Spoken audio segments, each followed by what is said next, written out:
It feels like every other week, the FNAF community is on fire. One second, it's Talbot's Dastardly Files, and the next, it's Susie getting her 100th reference in the series. This month, however, it's Help Wanted 2 and Return to the Pit. On one hand, it's basically confirmed that Tales from the Pizzaplex does take place within the universe of the games. On the other hand, Return to the Pit decided to write out that mysterious sixth victim of the MCI that's seen in all other adaptations of the story. It's widely believed that this sixth victim is Andrew, who is also theorized to possibly be the one you should not have killed. But I'm getting ahead of myself. That latter topic is a story for another day. I just wanted to mention it because I find it just so funny that finally, after all this time, we got some sort of confirmation about the books, only for Return to the Pit to come out and once again muddy the waters, arguably even more than they already were. Truly, FNAF will never find peace. If you couldn't guess by the title of the video, yes, we're going to be talking about Help Wanted 2 today, specifically the update that recently came out which teases Secret of the Mimic, Steelwool's next FNAF game that releases next year. The update wasn't that big in terms of content, but what it did add is immensely important and has given us a lot to munch on.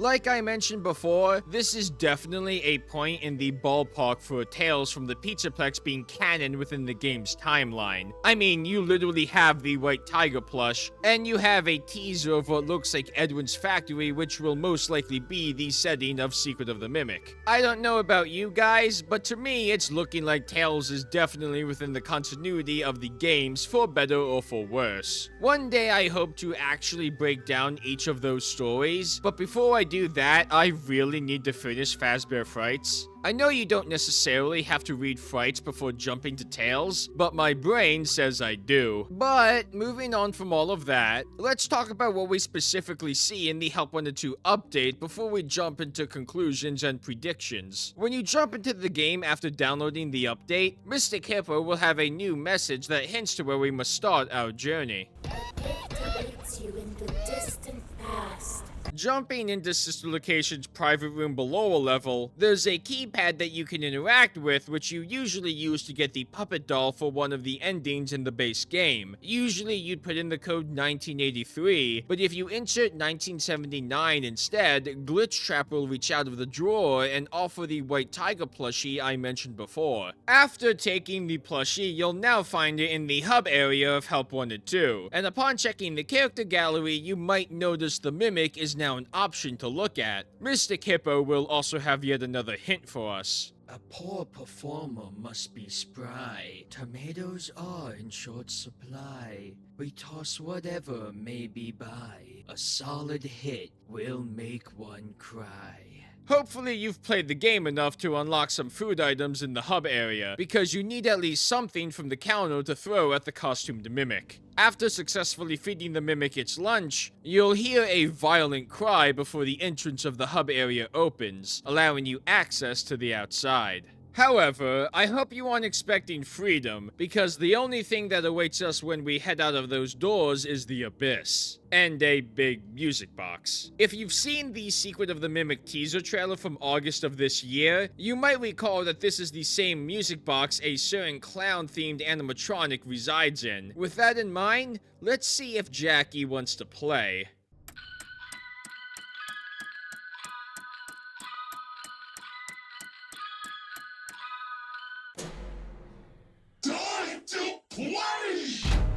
Having wound the music box, we hear our first line from Jackie, the animatronic that is most likely going to be a threat to our continued existence in Secret of the Mimic. But furthermore, there's now an incomplete puzzle in front of us, and a single piece of that puzzle that we can slot right in. The rest of the puzzle pieces are found throughout Help Wanted 2's levels. I'll put a list on screen for each level that you can find a puzzle piece in. After having gathered each puzzle piece, you can now complete the puzzle and be treated to yet another surprise, a whole-ass building. It's the same building that you'll notice is in the completed puzzle. However, there's also a factory in the background. The general idea would be that this building is some sort of toy shop, while the factory in the background is most likely Edwin's factory from Tales. Basically, this is most likely what the setting of Secret of the Mimic will be. However, you might remember that in Help Wanted 2, you're actually wearing a Vanny mask that you can take off after getting halfway through the game. Taking off the mask reveals a ruined version of the hub, similar to how we see it in Security Breach's Burn Trap ending. Taking off the AR mask in this new area of the update shows us a different puzzle, a van of all things. We also actually see the van as well. It sits on the opposite side of the void that the toy shop is also in. The back doors of the van will open to reveal the Mixus machine, just as we saw it in Ruin. However, in order to progress, we need to input a code into this keypad that's built into the Mixus machine. The code isn't that hard to find. All you have to do is put the AR mask back on and head over to the toy shop.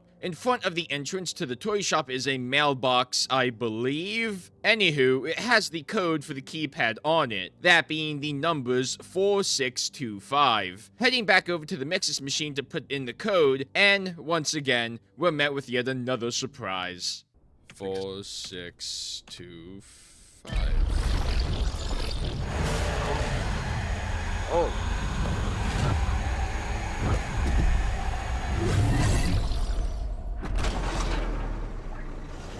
Alright, goodbye.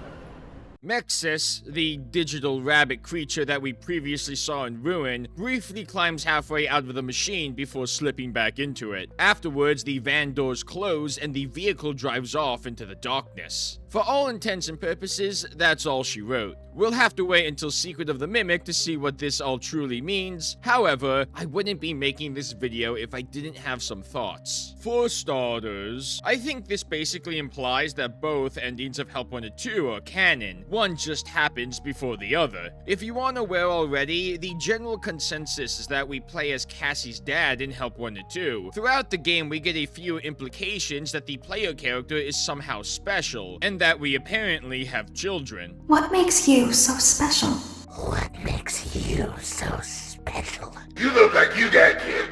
It's also implied that Cassie's dad might even be the Bonnie bully from FNAF 4, via the Bonnie mask that you can find in the Princess Quest level, and Ruin telling us that Bonnie is Cassie's dad's favorite character. So with that all in mind, I think the first ending that happens in Help Wanted 2 is the one where we unlock all of the Fast Force figures before getting jumped by a bunch of angry, nightmarish staff bots. Now under Glitch Trap's control, Cassie's dad's consciousness is placed within Maskbot, the very same Maskbot seen early on in Ruin. The cutscene that plays after we witness Glitch Trap's pod opening is literally that scene from Ruin, but instead experienced from Maskbot's perspective as he gives Cassie the AR mask. In a more literal sense, it's also possible that Cassie's dad was actually quite literally stuffed in Maskbot. If you look at him in Ruin with the mask on, then compare him to other staff bots, his inner workings look quite different. However, that's neither here nor there because, either way, his consciousness is now trapped inside the AR network. Now, what about the second ending? When does that happen?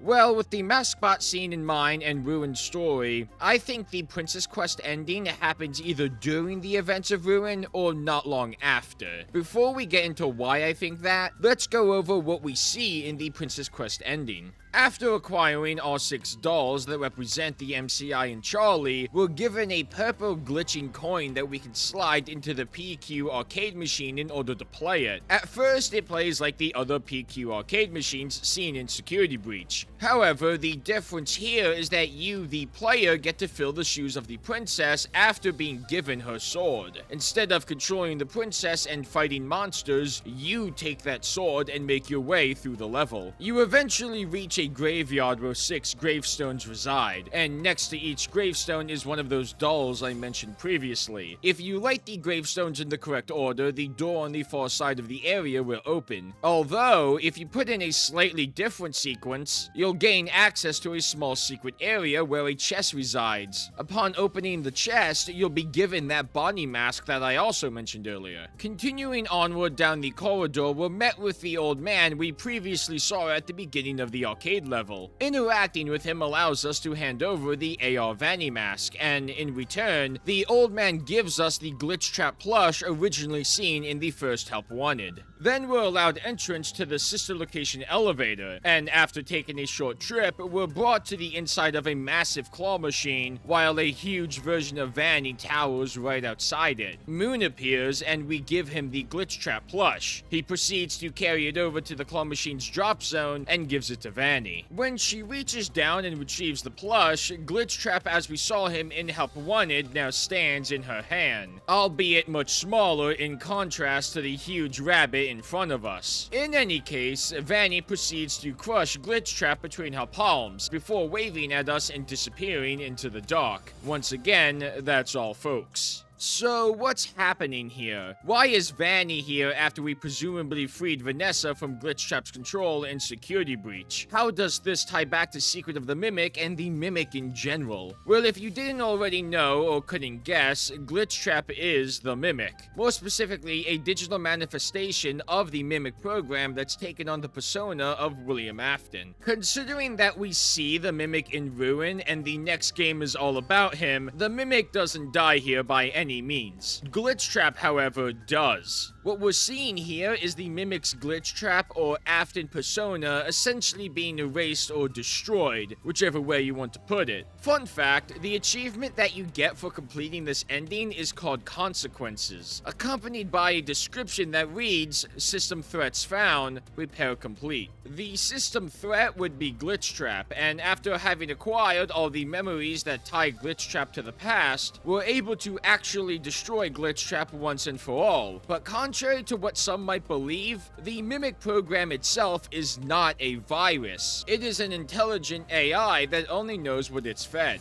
It is just a learning program. Glitch Trap was, for all intents and purposes, a hostile digital entity, a harmful glitch in the system, so to speak. But the Mimic program itself still remains. The reason we see the white tiger plush in the game and the reason we see the Mimic dressed in this tiger costume is because it's no longer masquerading with an Afton facade. Like Mystic Hippo said, a hidden performer is ready to take a bow. The personas or roles that the Mimic takes on are like masks. The Mimic is an actor portraying different parts to the best of its ability, but now the Mimic has been unmasked, its facades ruined, and the true monster beneath revealed. As for Vanny, I think it's fair to say that the Vanny persona still exists within the AR network. The whole gist behind Vanessa and Vanny was basically a sort of Jekyll and Hyde kind of thing. Vanny was an alter ego to Vanessa, one subservient to Glitch Trap. However, I'm wondering if freeing Vanessa from Glitch Trap didn't just free her. What if it freed Vanny too? That might sound odd considering that Glitch Trap basically created Vanny, but as we see at the end of Help Wanted 2, that certainly didn't stop Vanny from killing him. It's also not the only instance of a sentient consciousness or personality still existing within this virtual world. That's exactly what happens to our player character. Cassie's dad's physical body? That went kaput, but his consciousness still resides within this digital world, albeit trapped. I would also say you could figure that Vanny is still loyal to the Mimic itself, and that Cassie becomes the next Vanny after using the AR mask so much throughout the Ruined DLC. Ultimately conjecture though, because we'll just have to wait and see what happens next in terms of if they even use Vanny again. A final note on Vanny though, I think it might also be possible for multiple different programs or viruses to inhabit this digital space. I should also clarify that when I say digital space, I'm referring to the virtual landscape that we experience throughout both Help Wanted games. You could also include certain arcade cabinets such as Princess Quest in that. Basically, I'm talking about the world that programs such as the Mimic exist in. These personas and AIs might have physical bodies, but their actual sentient minds live in this system, or again, digital world. With that that in mind, I think Vanny is one of those branches slash personas that could still exist within this space. So how does this tie back to Secret of the Mimic and the teaser for it that we saw in Help 102's update? A lot of people have been thinking that Secret of the Mimic is going to take place way back, maybe even before 1983. The date that's definitely tied to the Mimic is 1979, the very code we put in to get the Tiger plush. However, I do have a slightly different proposition. Now, of course, I do think Secret of the Mimic will definitely tie back to the distant past, and there's always a possibility it really does take place earlier on in the timeline. But considering that we see this van drive off with the Mixus machine, a seemingly very old machine, what if Secret of the Mimic actually takes place closer to FNAF's present day? What if the player character of Sodom is Vanessa, and she's gone to Edwin's old factory in order to retrieve the Mixus machine? Most likely then, Sodom would take place after Security Breach but before Help 102 in Ruin. This might not be as strange as it sounds, because even in Ruin there's hints to the idea that Vanessa and Gregory trapped the Mimic in that blocked off room we find it in as Cassie. You might have noticed Gregory's backpack in the room we find Mixus in, and there's also a vent shaft that would definitely be big enough for someone like Gregory to crawl through. The idea would be that Vanessa and Gregory somehow lured the Mimic into the room, with Gregory most likely being the bait while Vanessa sealed the room off. Gregory and Vanessa might have installed the Mixus machine in order to help keep the Mimic locked away, but there is a slight issue with that idea. In Ruin's elevator ending, Gregory says that the Mimic has been down there a really long time, which actually does lend credence to the whole idea of Burntrap being a physically separate entity. I still think it's possible Vanessa is who we play as in Sodom, however, I do have a slightly different proposition again. If Vanessa isn't the player character, what if it's Henry?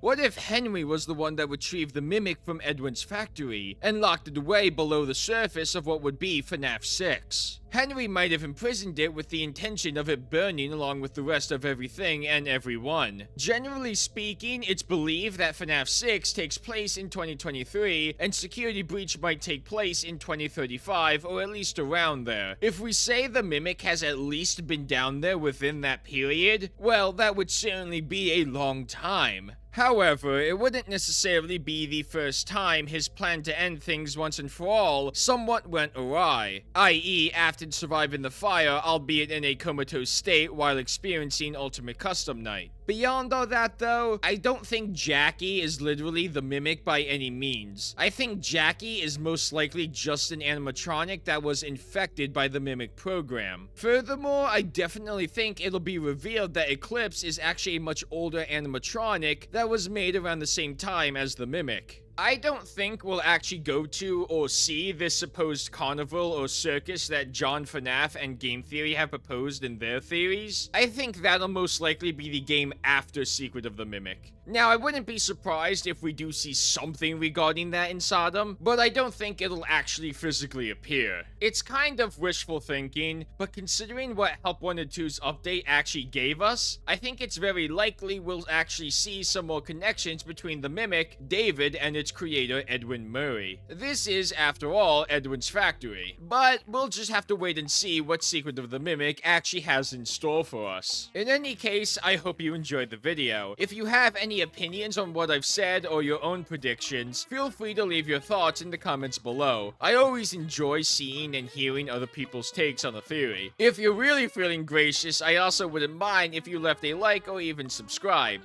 But hey, I'm not picky. I also have a Discord server you can join via the link below if you want teasers as to what I'm working on, notifications for when I've uploaded or streaming, etc, etc. With that all out of the way, I hope you have a good day or a good night, whichever it is for you. Peace out.